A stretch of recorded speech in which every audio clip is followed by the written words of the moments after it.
মুসলিম যারা আছে বাংলাদেশে 2 কোটি, তাদের দ্বারা ইসলামের এক তিল পরিমাণ ক্ষতি হয় না।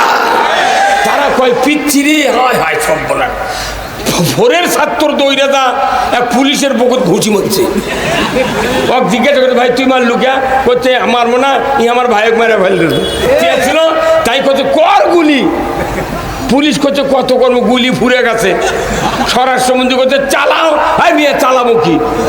একজন সাহস, একটা আলিম, যে আল্লাহ রসুল বলছেন যার ঘরে মানুষের ছবি থাকবে রহমতের ফেরেশতা প্রবেশ করবে না। অথচ কি জাহাজের আলিম, কি জাহাজের অফিসার, তার মাথার উপর ছবি থাকলো না কিছু খবর পারিস নি, ভয়ে ভালো, কিন্তু এখন ছবি নাম আছে লোয়া থুজুকা। কি বাসার ভাই, লোয়া তোলার সাহস নাই, উনি আরো সুর ধরিচ্ছে আবার টাঙ্গাবি। ভাই কথা কন নাকি আপনি? খবরদার, আমাদের শিক্ষিত লোকেরা এই সমাজ ধ্বংস করেছে। একটা হিন্দু অমুসলিম যারা আছে বাংলাদেশে 2 কোটি, তাদের দ্বারা ইসলামের এক তিল পরিমাণ ক্ষতি হয় না। ক্ষতি হয়েছে ইমানদারের দাবিদারদের কারণে। আমরা এই দেশটা আল্লাহর রহমত দিয়ে এমনভাবে সোনালী সূর্য দেখতে পেয়েছি, যাদের বাড়ি নাই, ঘর নাই, বউ নাই, ছোল নাই, তারা কয় পিচ্ছিরি হয় হয় সম্পূর্ণ ভোরের ছাত্র দৌড়াদা এক পুলিশের বকুত ঘুষি মারছে। ওক জিজ্ঞাসা করছে ভাই তুই মার লুকিয়া করছে আমার মনে ই আমার ভাইক মেরে ফেলল। ফোরের ছাত্র জানের ঝুঁকি নিয়ে তারা কাজ করছে, আর আমাকে যারা বড় বড় নেতা ছিলাম ঘরের মধ্যে খিল দিয়ে বসে আছি। ওই ফেসবুক টিভি চার ওই দিক মরছে কতক্ষণ, আর যার শক্তি আছিল তাই কত কর গুলি। পুলিশ করছে কত কর্ম, গুলি ফুরে গেছে। স্বরাষ্ট্রমন্ত্রী করছে চালাও, ভাই মেয়ে চালাবো কি? একজন মারলে 30 জন আছে, তোমার মাথা ঠিক আছে? একজন মারলে 30 জন আছে, কয়জন মারবো? মারতে মারতে বাংলাদেশ শেষ হয়ে যাবে, আর সুযোগ দেওয়া যাবে না। 45 মিনিটের ভেতরে আপনি যদি পালাতে পারেন আপনার চামড়া পাওয়া যাবে, হাড্ডিও পাওয়া যাবে না। তার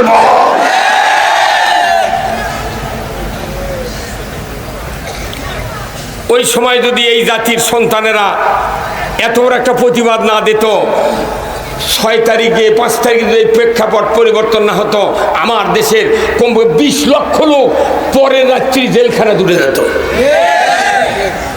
হ্যাঁ ঠিক ভাই, না জোরে কন আপনি? হ্যাঁ সবই তো ঠিক, ইসলামও ঠিক, কথা কন না কেন? ইসলাম এসেছে মানুষগুলিকে নিরাপত্তা দেওয়ার জন্য, মুক্তি দেওয়ার জন্য। বলুন তো, আল্লাহর নির্দেশ ন্যায় বিচার করো, কোরআনের আইন ছাড়া ন্যায় বিচার কায়েম করার একটু বন্ধু বান্ধব পৃথিবীতে নাই। এই কোরআনের আইন হলো ন্যায় আইন, কথা ঠিক কিনা? এই কোরআনের বিচারই হলো ইনসাফ ভিত্তিক বিচার। এই কোরআনে একটা আয়াত আছে যেটা আর 1 মাস পর এ দেশের জমিনে কায়েম হবে।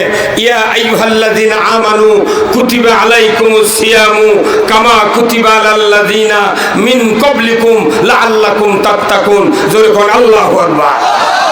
এটা কোন মাসের আয়াত ভাই? কোন মাসের কোন? তো রমজান মাসে।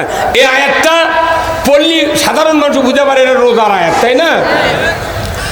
আমার আল্লাহ বললেন ইয়া আইয়ুহাল্লাযীনা আমানু কুতিবা আলাইকুমুস সিয়ামু কামা কুতিবা আলাল্লাযীনা মিন ক্বাবলিকুম লাআল্লাকুম তাত্তাকুন। ইমানদারের উপর রোজা ফরজ, কোন আল্লাহু আকবার। যারা ইমানদার তাদের উপর রোজা ফরজ করেছেন কে? তাহলে ইমানদারের উপর রোজা ফরজ, তাহলে যারা রোজা করবে না তারা ইমানদারের অসুস্থ যদি হয়, সফরে যায়, এই লোকগুলি বাদ দিয়ে যত ইমানদার আছে আল্লাহ তাআলা তাদের উপর রোজা ফরজ করেছেন, কথা ঠিক কিনা? তাহলে বলুন তো, এই রোজার বিরুদ্ধে কি কেউ কথা বলে? হ্যাঁ, এই সাধারণপুরে যদি এই 9 মাইলে 100 জন ইমানদার যদি টুপি বাঁধা দেয়া খালি মিছিল করে রোজা করব না, করতে দেব না, হিন্দুরাও খুব পিটপি, তুই করবো না করবো, তুই মানুষ করবে দেবো না কে, ধর ধর কথা বলে কে? তাহলে রোজা ফরজ করেছেন কে? তার বিরোধিতা করলে তার বেতন না কি বাটাম ফাটাবে। ওর হিন্দুরা পিটা লাগবে আগে, পিটপে লাগবে আগে, মুসলমান পিটপে না, হিন্দুরা পিটপি। যেহেতু আল্লাহ ফরজ করেছেন, এই জন্য রোজার বিরুদ্ধে আওয়ামী লীগ, বিএনপি, জাতীয় পার্টি, জাসদ, সুদারু, মদারু, জুয়ারু, জামাত, তবলিগ, হেফাজত, নিজামী ইসলাম, খেলাফত মজলিস, চরমোনাই, বাংলাদেশের কেউ রোজার বিরুদ্ধে বিরোধিতা করে না। কারণ করে না, এটা কার হুকুম? আল্লাহর হুকুম। কুতিবা আলাইকুমুস সিয়াম, রমজানের রোজা ফরজ। আলহামদুলিল্লাহ। একই সূরা বাকারায় আল্লাহ রাব্বুল আলামিন বললেন, কুতিবা আলাইকুমুল কিসাসু ফিল কতলা। আমার আল্লাহ বলছেন, ও দুনিয়ার ইমানদারেরা, কোরআন ভিত্তিক আদালত ব্যবস্থা কায়েম করা তোমাদের উপর ফরজ করা হলো। কোরআনের আদালত ব্যবস্থা কায়েম করতে হবে, এটা কার হুকুম? তো কোরআনের আইন কায়েমের কথা বলে একদল বিরোধিতা করে কি করে না? তা তুই রোজার বিরোধিতা কর, তুই আইন কায়েমের যদি বিরোধিতা করিস, তুইও প্রকাশ্যে কর রোজা করবো না, করতে দেবো না, এর মজা কি বুঝে পাবো? হ্যাঁ কথা বল। রোজা যে কোরআনে ফরজ, ওই কোরআনের আদালত ব্যবস্থা কায়েম করা ফরজ। তাহলে একই মানের ফরজ নয় ভাই কোরআনের আদালত ব্যবস্থা কায়েম করা। কোরআনের আদালত ব্যবস্থা কি কি? চুরি করলে হাত কাটা, কার আইন? জোরে কন, আল্লাহর আইন। চুরি করলে হাত কাটো, কখন কাটার হুকুম আল্লাহ কোরআনে দিয়েছেন? 5টা গ্যারান্টির পর। কয়টা? 5টা। এলে এমপি গেলে শোনা লাগবে এগুলো বক্তৃতা, কিন্তু ওরা তো মঞ্চ থাকে না, ওরা আসবে শেষে। কথা কর। কোরআনের আইন হাত কাটবে কখন? যখন 5টা গ্যারান্টি থাকবে। 1 নম্বর, খাদ্যর গ্যারান্টি দিবে, কথা ঠিক কিনা? 2 নম্বর, বাসস্থান, বস্ত্র, শিক্ষা, চিকিৎসা। এই 5টা গ্যারান্টির পর যে লোক চুরি করবে তার হাত কাটবে। কে বলেছেন? আমার দেশে কি গ্যারান্টি এই 5টার আছে? 54 বছর দিতে পারছে, 24 বছর পাকিস্তান দেশে, ওই ভারতবর্ষ যখন ছিল এটা ওই British Lord Clive east India company 190 বছর শাসন করছে, কোনোদিন এদেশে এই ভারতবর্ষে এই 5টার গ্যারান্টি দেয় নাই। কিন্তু স্পেন 700 বছর মুসলমান শাসন করেছেন, 700 বছর। কিন্তু এই পৃথিবীতে স্পেনে 5টা গ্যারান্টি দিয়েছিল এই মানুষগুলিকে শান্তি দেওয়ার জন্য। যখন 5টা গ্যারান্টি দিবে সরকার, তখন চুরি হবে না, জানা হবে না, কোনো ঘুষ চলবে না, দুর্নীতি চলবে না। কারণ সরকার যদি দেয়, এটা মানুষের অভাব আর থাকে না। এখন সরকার জনগণের অধিকার দেয় না, কিন্তু নিজের অধিকার আদায় করে। কি হয় না? হা হা হা।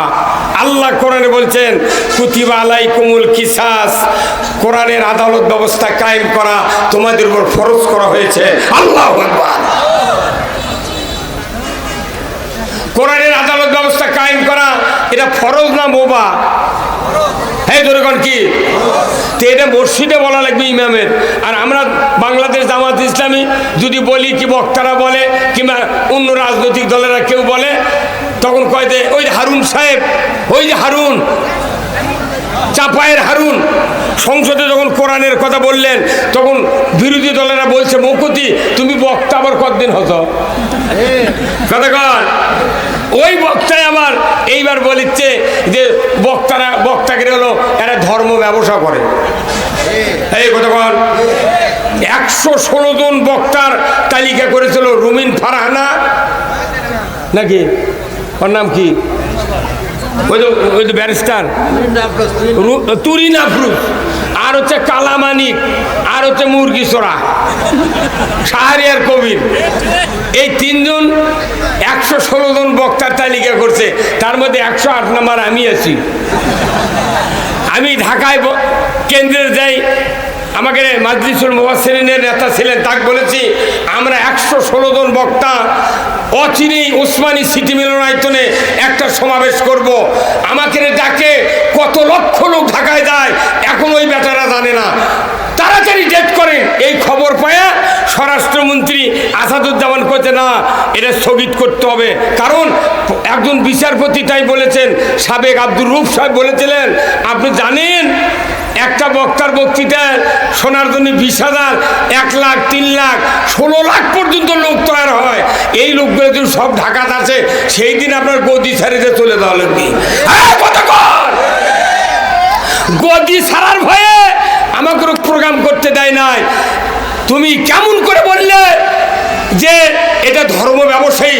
এই বাংলাদেশে করোনার ভিতরে মাত্র 2 বছর সভা না চলার কারণে আপনার ওই যার নাম কি মুনি, কি না না না পরিমণি, 2 বছর সভা না হওয়ার কারণে পরিমণি নির্লজ্জভাবে লুঙ্গি পরে মাল কাঁচা মেরে বাংলাদেশের মানুষকে দেখাইছে 2 বছর সভা বন্ধ থাকার কারণে। আর আমাকে তুমি ধর্ম ব্যবসায় বলো, এইবার ধর্ম ব্যবসা কাক কয়? সাধারণ জনগণ বুঝে দিবি। এখনো টের পাচ্ছে না সারা বাংলাদেশের মানুষ গণজোয়ার এই বামুনিয়া মাঠে আজকে এই লোক সমাগম হওয়ার একমাত্র কারণ মানুষ এখন কোরআন প্রেমিক হয়ে গেছে। ঠিক কিনা? আগামী দিনে এই বাংলাদেশে কোরআনের পার্লামেন্ট কায়েম হোক। কারা কারা চান দুহাত তুলে আল্লাহকে দেখা। নারায়ে তাকবীর, নারায়ে তাকবীর। আল কোরআনের আলো, আল কোরআনের আলো। যত ইবাদত আছে মূল টার্গেট হলো কোরআন বিজয় করা। আর কোরআন বিজয় না করলে কোনোদিন ন্যায় বিচার কায়েম হতে পারে না। বাপ রে বাপ, ন্যায় বিচার রে। বিএনপি জামাতের 16 জন মানুষ এক জায়গায় বসে মিটিং করছে, যেহেতু জোটের লোক কথা কোন জায়গা। হুট করে পরের দিন শোনা গেল গ্রেপ্তার করতে 16 জনক, হ্যান্ডকাপ লাগে লাইন করে থুয়ে বলতেছে অমুক জায়গায় গোপন তথ্যের ভিত্তিতে নাশকতার পরিকল্পনা করছিল সরকারের বিরুদ্ধে, ককটেল বানানোর সরঞ্জামাদি সহ জিহাদি বই সহ আমরা ওই সাংবাদিক কথা তুই লেখে ছেড়ে দে, যা হয় হোক। তুমি গোপন তথ্যের ভিত্তিতে জামাত বিএনপি ধরবার পারো, গরু চুরি হয়, হুন্ডা চুরি হয়, ওই তথ্য তুমি পাও না। এই কথাকার এখন তো কত মানুষ, এটি যদি এই সরকার পরিবর্তন না হলো নি 4-5 জন থাকবে পারলেন হেনে, আগে বাসার ব্যাগ ধরলেন নিয়েছে বলে তো কে পরামর্শ কি দিচ্ছে, এগুলা খুবই পৃষ্ঠপোষক হতো নি।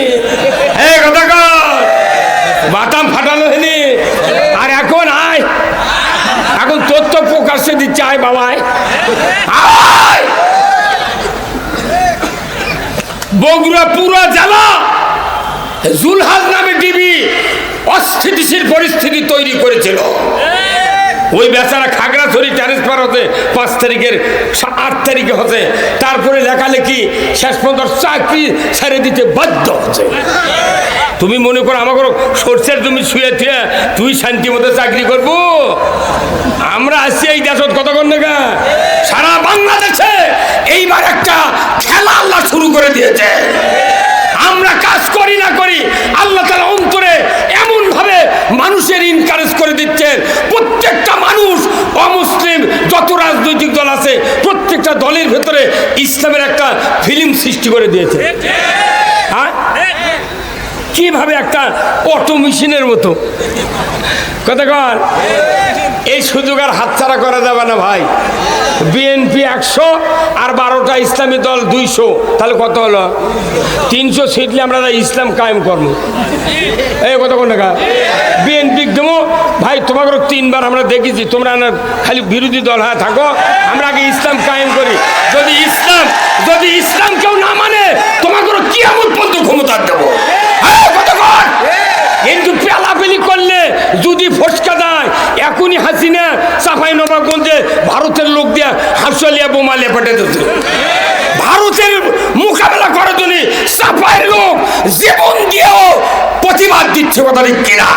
দরকার হলে এই বগুড়া থেকে 10 লক্ষ লোক চাপাই দিয়ে আমরা মোকাবেলা করবো।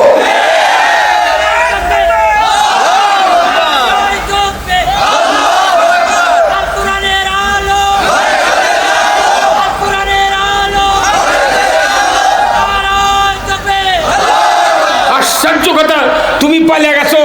মোদি কেমন চাষ করছে এক এমপি, মোদির সংসদে এমন এমপি চাষ করছে, ভিসা ছাড়া কোন বুদ্ধিতে তুমি হাসিনা ঢুকালে? আমরা হজ করবার গেলে সব জায়গাতে ইমিগ্রেশনে 10 বার করে চেক করে, আর হাসিনা একলা গেল, কাপড়ও নিল না, ব্যাগ নিল না, কোনকে বাঁচিয়ে দেওয়ার জন্য পোস্টাল নাই, তার হ্যান্ডবিল নাই, মোবাইল নাই, কোনো ভিসা নাই, কোনো কিছু নাই। তুমি ঢুকালে কেন? জবাব দিতে পারেনি মোদি। মোদি জবাব দিতে পারেনি। ভারতের লোক ওর উপর খেপা, টুটি আর টুমারো। আমার রসুল বলছেন গজওয়াতিল হিন্দ ফাইন আদরাকতুহা উলফিক ফিহা মালি ওয়া নাফসি উক্তালু ফিহা। আমার রসুল বলেছেন এমন একদিন আসবে হিন্দুস্তানের বিরুদ্ধে মুসলমানকে যুদ্ধ করতে হবে। সেই যুদ্ধে আমি রসুল যদি বেঁচে থাকতাম আমার জানমাল খরচ করে শহীদ হয়ে যেতাম।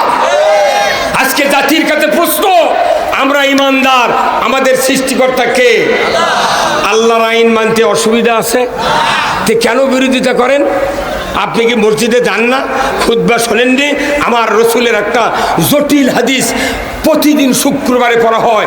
বিবেকবান লোক তারা যদি হাদিসটা ইমাম হিসাবে যদি মুক্তাদিকে বুঝাই দিতেন, আমাদের উপর কষ্ট হতো না, আমাদের বিরোধিতা কেউ করার সাহস পেতাম না।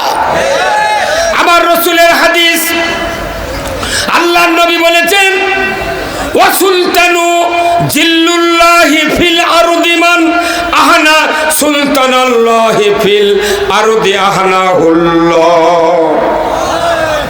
ও আমার বাংলাদেশের ইমানদারেরা শুনুন, যে যে পেশায় থাকেন না কেন মসজিদে যান, এই হাদিসটা প্রতিদিন শুক্রবারে শোনেন। আপনি অবশ্যই ইমামকে বলবেন, ইমাম সাহেব এই হাদিসটার অর্থ প্রত্যেকটা মুক্তাদিক আপনি হাতে কলমে বুঝাইয়া দেন। এই হাদিসটা এত গুরুত্বপূর্ণ, লক্ষ লক্ষ হাদিসের ভিতরে এত জটিল হাদিস, যে হাদিসের সাথে রাষ্ট্রশক্তি জড়িত, যে হাদিসের সাথে রাজনীতি জড়িত, যে হাদিসের সাথে সমাজের নিরাপত্তা জড়িত। এই হাদিসটা প্রতি শুক্রবারে ইমামগণ আমরা তেলাওয়াত করি, কিন্তু এখনো বাংলাদেশে ইমামেরা মুসল্লিদেরকে বুঝাতে পারছি না। জোরে বলুন ঠিক কিনা? হাদিসটার অর্থ হলো ওয়াসুলতানু জিল্লুল্লাহ, জোরে কোন আল্লাহু আকবার। ন্যায়পরায়ণ শাসক আল্লাহর ছায়া সদৃশ্য, জোরে বলুন ঠিক কিনা? ন্যায়পরায়ণ শাসক কার ছায়া? আল্লাহর ছায়া। কেন বলা হলো? যে মানুষের যত আইন আছে এই আইনগুলার কোনো ছায়া নাই। কতক্ষণ এই আইনগুলার কি নাই? আর আল্লাহর আইনের কি আছে? ছায়া আছে। মানে কি, একজন পথিক উত্তপ্ত মরুভূমির ভেতর দিয়া ক্লান্ত অবস্থায় যদি রাস্তা হেঁটে হেঁটে যেতে যেতে যদি একটা বটবৃক্ষের নিচে দাঁড়ায়, সেখানে টুল নাই, বেঞ্চ নাই, চৌকি নাই, খাট নাই, বিছানা নাই, শুধু দাঁড়িয়ে আছে। যদি বটবৃক্ষের নিচে একজন ক্লান্ত পথিক শুধু দাঁড়ায়, ওই মানুষের কলিজা প্রশান্তি হয়ে যায়। কথা ঠিক কিনা? বটবৃক্ষের ছায়া, একটা বট গাছের ছায়ার ভিতরে যদি দাঁড়ালে এইরকম প্রশান্তি হয়। আমার রসুল বলেছেন, ও দুনিয়ার ইমানদারেরা, যেখানে আল্লাহর রাজত্ব থাকবে এই ছায়ার এত দাম, পুরো জাতি যে ধর্মেরই হোক তার প্রশান্তি ছাড়া কষ্ট চোখে পড়বে না। এই রাজত্ব দরকার আছে না নাই? এই যে যতগুলো মানুষের নামের আগে আলহাজ আছে, দেখেন নি আলহাজ, আপনারা অনেক হাজি আছেন, প্রত্যেকটা হাজি সাহেব সৌদি আরবের যখন হজ করতে যান, হাজি ক্যাম্পর থেকে শুরু করে মক্কা মদিনা থেকে ঘুরে আসা পর্যন্ত তলবিয়া পাঠ করে। তারই মাঝখানের তলবিয়া শেষ পর্যায়ে হলো যে ইন্নাল হামদা ওয়ান নিয়ামাতা লাকা ওয়াল মুলক লা শারিকা লাক, আল্লাহু আকবার। নিশ্চয় সমস্ত প্রশংসা আল্লাহ তোমার, আর তোমার রাজত্ব হলো সবচেয়ে বড় নিয়ামত। যত হাজি আর হাজার হজ করে আসে, এটা কয়া এটি আছে তুই ভোট কার্ড দিচ্ছ, তোর বাটাম যদি না ফাটায় জীবনে বক্তৃতা করবো না আমি। কি ভাই? ইন্নাল হামদা, নিশ্চয় সমস্ত প্রশংসা, নিয়ামত আল্লাহ কল মূল, যত নিয়ামত পৃথিবীতে আছে সবচেয়ে বড় নিয়ামত হলো আল্লাহর রাজত্ব। এই কথা আমরা তালবিয়া হজ করবার দা পাঠ করি। রসুল ওই দিন বলছেন, ও সুলতানু জিল্লুল্লাহ, ন্যায়পরায়ণ শাসক আল্লাহর ছায়া সদৃশ্য, যে বা যাহারা এই ন্যায়পরায়ণ শাসককে অপমান করবে কিংবা ন্যায়পরায়ণ শাসকের বিরোধিতা করবে, আমার আল্লাহ রসুল বলছেন সে যেন স্বয়ং আল্লাহর বিরোধিতা করলো। কথা বল, কার বিরোধিতা করলো? আল্লাহর বিরোধিতা করে তোর ইতিকাফ কি, তোর হজ কি, 4 লাখ টাকার কুরবানি কি, মসজিদ বানান কি, তোর তাহাজ্জুদ কি, তোর কোরআন পড়া কি? আল্লাহর বিরোধিতা করা, আল্লাহর আইন কায়েমের রাষ্ট্র যারা বিরোধিতা করবে, আল্লাহর নবী বলেছেন তারা যেন স্বয়ং আল্লাহর বিরোধিতা করলো। আচ্ছা, এই বক্তৃতা 60 বছর আগে থেকে বয়তুল মোকাররমের ইমাম যদি বলতে পারতো, ওখানে ডিসি, এসপি, সচিব, বড় বড় নেতা, এমপি, মন্ত্রী, তারাই তো কাল্লিয়া নামাজ পড়বে দেয়। ওরকে কানু দিতে এই কথা 60 বছর হলে ইমাম দিল হয়নি, আমাদের বিরুদ্ধে মামলা দিল হয়নি। আমাকে মামলা দিয়ে আবার ওরাই কয়, হুজুর মামলা খাটা সুন্নত। সব বাসার সাথে থামো, তো বাসারও নেমো, আর ওই বাসার ভাইয়ের ওই হাইসত নেমো, নোয়া গাড়ি আছে কালো, তোকেও নেমো, বাসার ভাই কোনো, তো 2 জনক থুই আছে। তো তুই এত বড় শূন্য ছাড়বো কে? 4 দিন থাকলে ভোগ মা করে রাখবো রে, তাই করছে সুন্নত। এই কথা কন, এই আপনাকে গাড়ি ধর, 7টার চেয়ারম্যান নাই, আব্দুল সত্তার ভাই, আমি আর তালোরা নজরুল চেয়ারম্যান, এই 3 জন সেলত রাখছিল 21 দিন। ওই 2 ভাগের মধ্যে আমাকে খুলে আমি বাঁচি। হাই রে জুয়ান বা আল্লাহর বানাতে কি বডি রে। এই সত্তার ভাই আমাকে কয়, ভাই এতদিন খালি কান দিছি রে, সেলের মধ্যে 200 বারের বল ভেতরে দিছে, বাইরে সুইচ, মরে গেল সুইচ অফ করে না। এগুলা কষ্ট আমাকে কি মনে নাই? তাও আমরা কিছু করছি না। এত কষ্ট, এত নির্যাতন বিএনপি জামাতের উপরে, আমরা সব কষ্ট ভুলে গেছি ওই দিন যেদিন কালামানিক কলার পাতার ছোঁয়া আছে। হুজুরে হাত তুললেন না, হুজুররা, হুজুরকে কি পিঁপড়ে পড়ে না? না, যারা মসজিদের ইমাম আছেন, ও সুলতানু জিল্লুল্লাহি ফিল আরদি মানহানা সুলতানাল্লাহি ফিল আরদি হানাহুল্লাহ, ন্যায়পরায়ণ শাসক কায়েমের যারা বিরোধিতা করবে তারা যেন স্বয়ং আল্লাহর বিরোধিতা করবে। আমার দেশের যত নেতা আছে বিভিন্ন দলের, এনারা যদি ইসলাম বিজয়ের পক্ষে কাজ করে, লালু ভাইয়ের আগে জামাতের এমপি হওয়ার মরদ কেউ নেই। সে কত কোনে গায় আপনাকে কি নেতৃত্বে আমরা পেজ দিয়ে ফান্তাকা শুয়ে থাকবো কতক্ষণ? কিন্তু আপনি এই যে আমার বাসার ভাই আমাকে দাওয়াত দিতে গিয়েছিলেন, আমি ওনাকে দাওয়াত দিতে, ভাই বহু দল তো ফুটবল ত্যাগ করলেন, একটাবার ইসলামের পক্ষে আসেন রে, উমারের সাথে বেহেশতে থাকবেন, কোনো টেনশন নাই। 7 প্রকার ব্যক্তি আরো নিজে জায়গা পাবে। তার 1 নম্বর হলো আলিমাম আদিলুন, ন্যায়পরায়ণ বাদশাহ। আল্লাহু আকবার। ন্যায়পরায়ণ বাদশাহ মানে কি? স্থানীয় সরকার ইনিও বাদশাহ, মেয়র ইনিও বাদশাহ, উপজেলা চেয়ারম্যান ইনিও বাদশাহ। এনারাই ওই মূল সরকারকে সহযোগিতা করবে। প্রত্যেকটা নেতা যদি ইসলামের পক্ষে থাকে, আল্লাহর ইজ্জতের কসম, আমি বক্তার 10,000 বছর আগে তারা জান্নাতে যাবে। কিন্তু আমরা এটা বুঝাতে পারছি না, কারণ কি? যে আমাদের মধ্যে টাকালা লোক নেই, টাকালা লোক নাই, কিন্তু আমাদের ঈমান আছে। আমরা ক্ষমতায় যাব না, আমরা কোরআনকে ক্ষমতায় বসাবো। এই কথা কোন টাকা? এই কোরআন যদি ক্ষমতায় বসায়, যত সরকার থাকবে, যত মানুষ তার অনুসারী থাকবে, পাকারি ধরে আল্লাহর জান্নাতে যাবে। তাহলে আমরা জান্নাতে যেতে গেলে সবচেয়ে কাজ জরুরি হলো আপনার কোরআনের রাজ কায়েম করা। যদি রাজ কায়েম না করেন, এই যে ভাই আপনার নাম কি? তমিজউদ্দিন আলহাদ। আপনার তো ছেলে পেলে নাই ভাই? 2-3টা আছে তো, একটা হয়তো 20-22 বছর হয়তো খোঁজলে দেখেন 5 ওয়াক্ত নামাজ পড়ে না। ধরুন এখানে যত বাবা আছে, মেলা সোলপোল আছে, নামাজ পড়ে না, কথা ঠিক কিনা? তাহলে একক নামাজি বানাবি কে? কে বানাবে? নো বাপের 14 গোষ্ঠী পারবে না, বাপ পারবে না, তবলিগ পারবে না, জামাত পারবে না, চরমনাই পারবে না, ওই হেফাজত খেলাফত কেউ নয়, বিএনপি নয়, আওয়ামী লীগ, জামাত নয়, জাতীয় পার্টি নয়, কেউ নামাজ কায়েম করতে পারবে না। নামাজ কে কায়েম করবে? কোরআনকে বলতে হবে। কোরআন বলছে সূরা আল হজ 41 নম্বর আয়াত, আল্লাযীনা ইম্মাক্কান্নাহুম ফিল আরদ আকামুস সালাতা ওয়া আতাউয যাকাতা ওয়া আমারু বিল মারুফ ওয়া নাহু আনিল মুনকার ওয়া লিল্লাহি আকিবাতুল উমুর। জোরে কন্না মারহাবা। সূরা আল হজ 41 নম্বর আয়াত। আল্লাহ নিজে বলেছেন, ও দুনিয়ার মুসলমান, তুমি যদি রাষ্ট্রপ্রধান হও, প্রধানমন্ত্রী হও, সরকার হও, প্রেসিডেন্ট হও, ক্ষমতায় দাও, 4টা আইন চালু করবে। 1 নম্বর নামাজ কায়েম করবে, 2 নম্বর যাকাত আদায় করবে, 3 নম্বর ন্যায়ের আদেশ করবে, অন্যায়ের বারণ করবে। এই 4টা কথা, 4টা আইন যদি তুমি কায়েম করো, আমি আল্লাহ কোন আমার হুকুমের পর সবচেয়ে বড় ধরনের হুকুম আমি রাষ্ট্র শক্তিকে দিয়া দিলাম। আল্লাহর পরে সবচেয়ে বড় আদেশ হলো সরকারের। জনগণ ঠিক কিনা? ভাই আসসালামু আলাইকুম, ভালো আছেন? আপনি এত লেটে আসেন কে? এগুলো শোনা লাগবে তো আপনার ডানি ভাই ডিসিএসপি থাকে, এগুলো কবেন যে আল্লাহর আইন নামাজ কায়েম করলেন, কথা ঠিক কিনা? আপনি খালি বগুড়া থাকলে হবে না, জাতির কল্যাণ করতে হবে। হ্যাঁ, কথা বল। যারা ভিআইপি লোক, এদের বক্তব্য শোনা লাগবে। লালু ভাই আসলে ভালো হলেন, ফোন দেন নে, তাড়াতাড়ি করেন, আসুক কেন শুনুন। যারা রাজনীতি করে অনেকদিন হলে, এরা হলো এলাকার উমার, কথা ঠিক কিনা?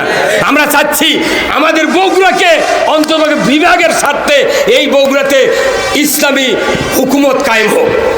এই কথা নিয়ে আগামী যে সরকারি আসুক, ইনশাল্লাহ আমার মুখ দেখে করছে বগুড়া বিভাগ হয়ে যাবে। এখন যদি জায়গা দুগা কারু কেনা দরকার হয় কিনে নেবেন, বিভাগ হলে কোনো 100 কিনে পারবেন না। কতক্ষণ বিভাগ হচ্ছে বগুড়ার মতো এত সুন্দর, এত সুশৃঙ্খল টাউন আমার বাংলাদেশের কোনো জেলাতে আমি শান্তি পাইনি। নওগাঁ গেলে খালি মধ্যে এক রাস্তা, ডাইনে বাই কিচ্ছু নেই। দুনিয়ার ডাকাতের মোড়, রুবির মোড়, দুলালের মোড়, আগুনের মোড়, চোরের মোড়, মোট মোড়। আর বগুড়া শেরপুর একটা জেলার মিনি জেলা, শেরপুর, কথা ঠিক কিনা? শাহজাহানপুর বিশাল একটা সুন্দর উপজেলা, সর্বকনিষ্ঠ উপজেলা, কিন্তু এখানে ইমানদারের সংখ্যা বেশি। এরা ওই সময় অনেক লোক রক্ত দিয়েছেন। আল্লাহু আকবার। কোরআনের রাজ কায়েমের সূচনা হবে বগুড়ার শাহজাহানপুর থেকে। আমি বিশ্বাস করি যারা নেতৃবৃন্দ আছেন আগামী দিনে কোনো দলাদলি ফালাফালি পেলাফেলি না করে আগামী দিনে বাংলাদেশে ইসলামের পক্ষে কাজ করে এই দেশটাতে সুষ্ঠু একটা নির্বাচিত সরকার কায়েম করে আমরা এই দেশের মানুষকে হাসি ফুটাতে চাই। এই যে ডক্টর ইউনূসের ব্যাপারে অনেক লেখালেখি করতেছে, আমি অনেক চিন্তা করি যে ডক্টর ইউনূস ছাড়া যদি অন্য কেউ ক্ষমতায় বসতো, এর দিন লাচ্চাই তারে দিল। ওর মাল আছে না, পাথরের লাগান বসে আছে, পাথর যাই লাপাচ্ছু, তোকে দেওয়া হয়েছিল, তুই চালাবের পারিস নি। ফখরুদ্দিন বলছিল, তাই কথা আলু খাও। মঈনুদ্দিন, ফখরুদ্দিন আর ইয়াজউদ্দিন, 3 দিনে ধুলির সার। এই কথা কর। এ দেশটার সবচেয়ে বিশ্বের মধ্যে মুরব্বী হলো 1 নম্বর ইউনূস। এই ডক্টর ইউনূস, উনি যেদিন ওই জাতিসংঘের মিটিংয়ে ঢুকেছেন প্রত্যেকটা নেতা দাঁড়িয়ে গেছে। আল্লাহু আকবার। হয়তো আমরা ওনার বিরুদ্ধে অনেক কথা শুনেছি, বলেছি, কিন্তু ওনার ক্ষমতা দিয়ে বোঝা গেল ওনার মাল আছে। কি এই যে মনে করেন কেউ করছে ভোট তাড়াতাড়ি হোক, ভোট দিয়ে কি করবেন? যে ভোট দিয়া বাসার ভাই পাশে 11,000 ভোট আর প্রতিদ্বন্দ্বী পাশে 390 ভোট, ওই হাত দিয়া এই বাসার ভাইয়ের ভোট ওকি দিচ্ছে, ওরই ভোট দিয়ে যে দিতেছে। তাহলে এই হাতগুলা খারাপ, ওরাই তো চেয়ারত বসে আছে, তখন না সরে যদি দিই উনি আবার ভোট উনকে করবি।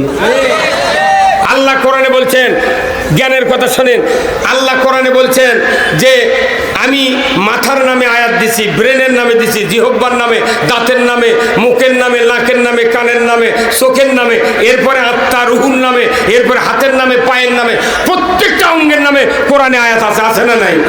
আচ্ছা বলেন তো এইগুলো অঙ্গের মধ্যে সবচেয়ে দামি অঙ্গ কোনটি বন্ধ? অতি সোজা পিএইচডি করে আসা লাগবে আমার কাছে। যার চোখ কানা হয়ে গেছে ওরই ক্ষতি, ওর বইয়েরও ক্ষতি হয় না।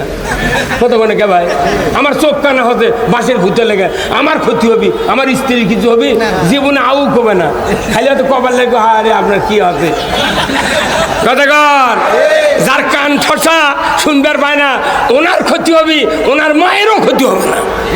আমার পা রেল স্টেশনে লাইনত করে পা কাটা গেছে, আমার কষ্ট হবে, আমার বাবার কিছু হবে না, গ্রামের কিছু হবে না, দেশের কিছু হবে না।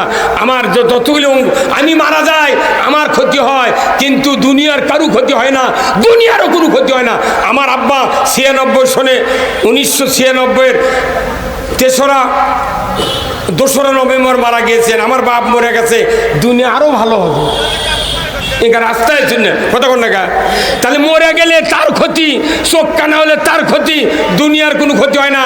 আমাদের মাথার থেকে পা পর্যন্ত যতগুলি অঙ্গ আছে, 2টা অঙ্গ আছে, এই 2 অঙ্গ যদি ক্ষতি হয় দুনিয়ার ক্ষতি, ওই মানুষের ক্ষতি, এই ক্ষতির সাথে পুরো জাতি জড়িত।